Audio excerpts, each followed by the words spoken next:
Oh, goody. All right, what's going on, everybody? Zombies here again, and today we're back with another Marvel Snap video. So in this one, we are taking a look at the final new card of the Black Order season, and that is Proxima Midnight. Proxima is a 4-cost 7 power that reads, when this is discarded, jumps to your lowest power location that isn't full. So very interesting and potentially powerful effect.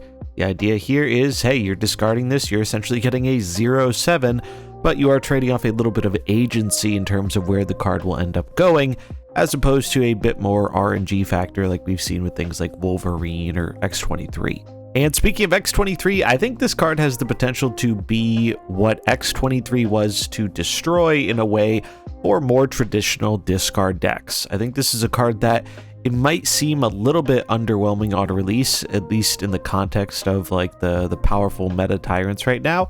But I do think like long term, this card is going to be an absolute staple in discard lists. If you enjoy playing traditional discard, I think this card is going to be a must get, as just having a big amount of stats that you can get onto the board for doing stuff you already want to be doing in discarding with multiple discard cards, or just your MODOK on turn 5 or turn 6 is really, really good. In terms of the spotlight caches this week, this is very much a discard week. So if you haven't had a chance to pick up the discard cards and you want to build around Proxima, this is probably a really good week to open. You get MODOK, who is probably the best card with Proxima, Dakin, who's pretty good with her as well in that style of deck.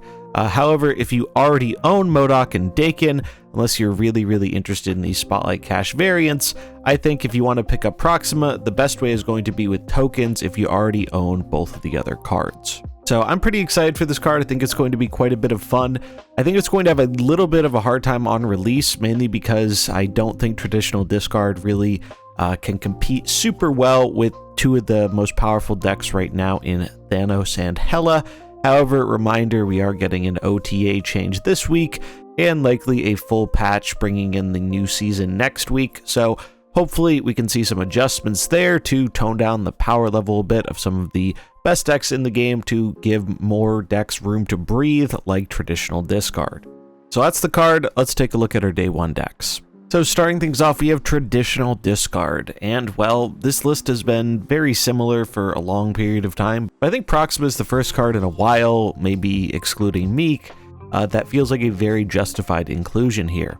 Now you can definitely play this without Meek. If you don't have him, you can put in something like Nebula, Iceman, and just another good 1-drop, even something like Nico maybe, or some people like going with Storm to help lock down a lane, following it up with Dracula or something like Dakin. There's also a rumored Meek change that was kind of leaked a little bit, where Meek might no longer have a random move. He might be getting changed to where if you discarded a card last turn, you have the option to move him, which would be really cool. We don't know if that's coming or not, but if it does, I imagine that's something we'll probably see in the main patch coming to the game next week. But yeah, traditional discard can still get there. It has had a bit of a tougher time. I don't think that's because the core of the deck is really that bad. I think it's an okay deck. It's just the better decks in the game right now are putting out such insane points through Hela or Thanos or Destroy that it can be a little tough to keep up unless you get some very favorable locations, of which there aren't a whole ton for discard compared to some of those other archetypes. But yeah, if you just want the stock cookie cutter discard list, I think Proxima finds her way in there rather nicely. Another direction you can go is making it kind of a hybrid discard list, so still running a bunch of the traditional discard cards, but we're also finding Black Bolt and Stature making their way into this here. So we can go with the big Apocalypse plan, or we can go with the Black Bolt Stature stuff. So the idea with that being, we go for Black Bolt on 5, and then we will be able to play our 1-cost Stature alongside a 5-cost MODOK, which will discard our Proxima and our Wolverine, and maybe that Dakin Shard to get a bunch of value going into the final turn of the game. And since we have so many traditional discard pieces already in here, we do still have the option of going for the Apocalypse type lines too. We're also loading up on just as much discard as possible, so we're experimenting with Moon Knight and Silver Samurai, who's naturally good with our things like Dakin, Wolverine, and Swarm. Next up, we have Zola Discard. So you may have seen this one going around a little while ago. The idea with it is we are trying to use Dracula and Arnim Zola to make double Draculas and then have them both discard Apocalypse for a bunch of points, that are very hard to interact with for the opponent.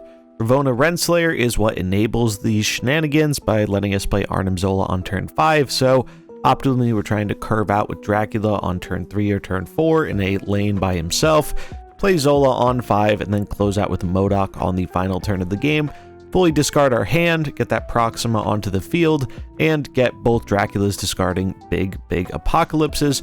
We also have a backup plan if we don't find the Dracula where we can use Zola alongside Dakin and get double shards, so make some really big Dakins. Very much a fun list. I do think it might be worth trying to find room for Wolverine in this, but the space is a little tighter since we have to dedicate 2 spots to our Ravonna and Zola combo stuff. But that's another card you could consider if you want to get even more free value stuff off of your MODOK. Then we have a deck that's kind of fallen by the wayside, but I still think is fairly good and might be well positioned, especially if changes happen to the top decks, and that is Serra Black Knight. So for a little period of time, this deck was one of the more popular and powerful decks in the game.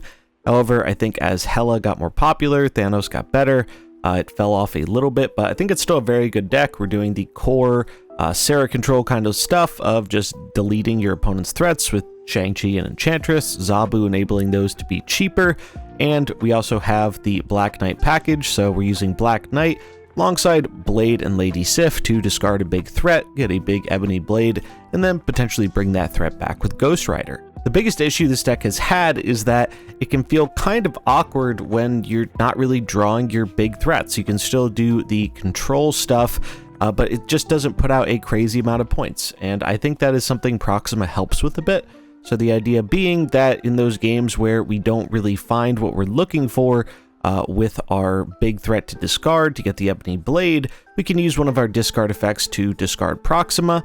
Also, if we're using Sif on the final turn of the game or Blade on the final turn of the game, we shouldn't have a ton of high cost stuff in our hand, as hopefully we have already discarded one of our high cost things. So there should only be one card higher cost than Proxima left if we played our Serra, or if we just have Proxima in the rightmost position, we can use Blade to get her down for some additional points. Another cool thing about how the kind of resurrection pool works with discarding effects is this doesn't actually mess with your Ghost Rider pool. Much like Wolverine, when you discard a card that finds its way onto the field, Ghost Rider won't actually return that card, or it won't be an option. So let's say you discard Proxima with Blade and then use Sif to discard your Infinite. Ghost Rider is always going to be bringing back that Infinite, which is really nice. Then we have a ramp list, so this one pairs Proxima with her other half in Corvis Glaive, and we're just trying to do a bunch of ramp stuff. We have Corvus and Wave as our 2 main ramp pieces, Sunspot to gain advantage from that bonus energy, Sandman and Vision as our premier 5-drops, Sandman to slow down what the opponent is able to do, Vision just a really good thing to ramp out to on turn 4 post Corvus. Corvus, really nice because not only is it good for discarding big things, which you can bring back with Hela, but now with Proxima, it gives us a benefit from discarding one of those things to get that energy ramp. And then half the deck here, we have a bunch of powerful 6-drops. So we have Doom and Odin, just some good on reveals. Magneto, one of the better 6-drops in the game right now. The She-Hulk Infinite combo, so we can discard to Corvus on 3. We end up floating on turn 5, which will enable us to play She-Hulk and Infinite on the final turn of the game.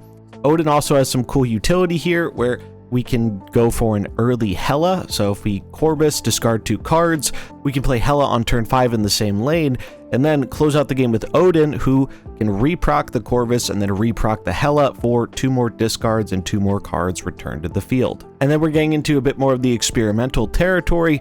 This is a tempo discard list. If you were around last week seeing the Corvus list I had for this style of thing, I mentioned that I think Proxima is probably what's going to be needed to make this list shine a little bit more.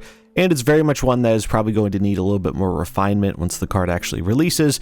But the idea of this deck is we are just trying to rip some cards from the opponent's hand with things like our Silver Samurai and Black Bolt, get benefit from that with things like our Stature, our Dakin, Wolverine Swarm, and optimally we're trying to get down MODOK on turn 6 so we can play Stature into MODOK, and then we'll have that Proxima and Wolverine pop out of the hand and onto the field. We have some card generation here to offset the downside of the fact that we're going to be discarding our cards throughout the game. So Snowguard gives us a little bit more fuel, also helps us deal with magic combo decks, which can be pretty hard to deal with otherwise. Mirage just gives us a nice thing to play on 2. As you might notice, our 2-drops aren't really cards we want to be playing on turn 2. We want to be keeping those in hand so we can discard them. So Mirage is nice because you can just play it on 2, and it gives you another play to follow up with on turn 3 if you don't have something like Dakin or Corvis, or maybe just a cheap thing that you can weave into a future turn. Double discard on Corvis is really nice because it makes it so we don't have to fully rely on MODOK quite as much to discard some of our value effects like Wolverine, Swarm, and Proxima. And in general, I think this style of deck is going to be a lot of fun to play. I was thinking about putting something like Dr. Doom in this list, so you have a powerful thing you can do on turn 5 if we don't find our Black Bolt after a Corvis ramp, but it's kind of hard to fit everything I wanted to into this list. But if you're looking for another card to throw in here, if you don't like one of the cards, I think Doom is very much one I would be considering. And then the final deck we have here is a Zoo deck. So I've always liked Zoo decks, but they haven't had the most success in Marvel Snap. But I do think Proxima Midnight is an interesting addition to one where we're trying to dump out our hand, and with a very minimal amount of discard effects, we can kind of guarantee that Proxima is one of the only things left in our hand, so she'll always be discarded, and essentially gets onto the field for free, in addition to us playing one of our discard cards in Blade or Colleen Wing. It felt kind of awkward having Proxima as the only thing to benefit from discard. I wanted one more card in here to kind of make Blade or Colleen a bit less of a dead draw when we don't find Proxima, and I think Swarm was the way to go with that. We can use Black Swan to enable us playing our 1-drops for free, so we can really dump out our hand, and then that makes it easier for using Blade or Colleen to discard our Swarm or Proxima, so we get more stats on the board. And then we have Khazar and Blue Marvel to pump up the rest of our board, Dazzler because we're going to be filling out the board, and Squirrel Girl to just make sure we're having as much things in as many lanes as is possible. Spider-Ham's our piece of interaction. Nico's kind of a value piece that is very flexible and can be used in a variety of powerful ways. And Ant-Man just kind of being the staple 1/4 for traditional Zoo-style lists. And there we have it. That is going to wrap it up for our Day 1 Proxima Midnight deck. So, as I said at the start, unless you are a really, really big discard fan, if discard really speaks to you, I think I would hold off on this card just until we see what happens with balance changes. Overall, I think the card itself is very powerful, but I'm not sure how much it's going to shine until we see a bit of correction in terms of the higher power stuff in the game right now, which I think will probably end up happening. But regardless, either way, I think if discard is one of your favorite archetypes, at least the more traditional versions, or just a ramp one with Hela, I think this is a very good card worth picking up that's going to be a core of the archetype for a long time. As always, the decks will be linked in the description if you want to import any of them into the game to play. But that's going to wrap it up for this video. Let me know what you think in the comments below, and if you enjoyed it, remember to like and subscribe, and I'll catch you in the next one. Peace.